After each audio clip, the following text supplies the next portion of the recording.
his approval rating is 86%. This is unheard of in any Western country. And moreover, the remaining 14% that's not approving him, 11% of that disapproves because he's too easy on the West. So in effect, he's got like 97% of the people behind him. And no country has that kind of support behind the political leaders. So we'll have to see what happens. So far, the Russians are not going in with troops. I think they realize that that's a quagmire. And I'm not enough of a military historian to know really how effective air campaigns always are. They appear to have been very effective in Libya.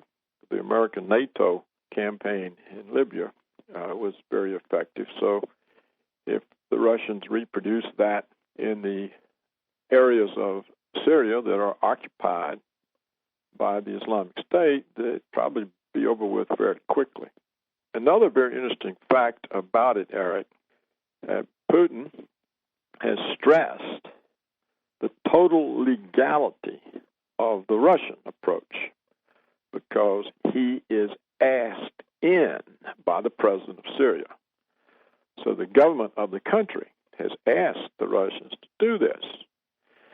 And Putin and also his foreign minister, Lavrov, have both pointed out that the American in French bombing are illegal because they have not been asked by Syria to do this, so that they are unilaterally exercising military force in a sovereign country with no go-ahead from the government of that country.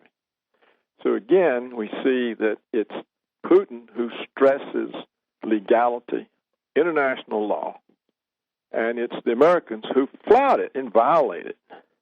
So this is not a favorable comparison for Washington. It makes Washington look exactly as it is, that it's exceptional and doesn't have to follow the rules, doesn't have to obey law, and just kind of goes about causing a mess. So probably what we will see from this, and particularly, Eric, when you take into account the massive influx of refugees into Europe because of the American wars in the Middle East. Europe is now faced with a horrendous problem, and it has to dawn on them that this is all their own fault for supporting American wars in the Middle East, particularly the sending of the Islamic State group into Syria. So I think what you're going to see here is a weakening in the American empire. The Europeans will be thinking, do we really want to be American vassal states? Look at the consequence. We're now overrun with millions of refugees when we already have struggling economies, high unemployment, sovereign debt problems.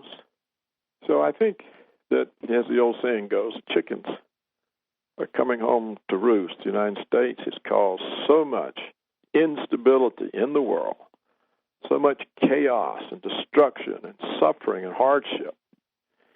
And now the consequences of that are coming to Europe.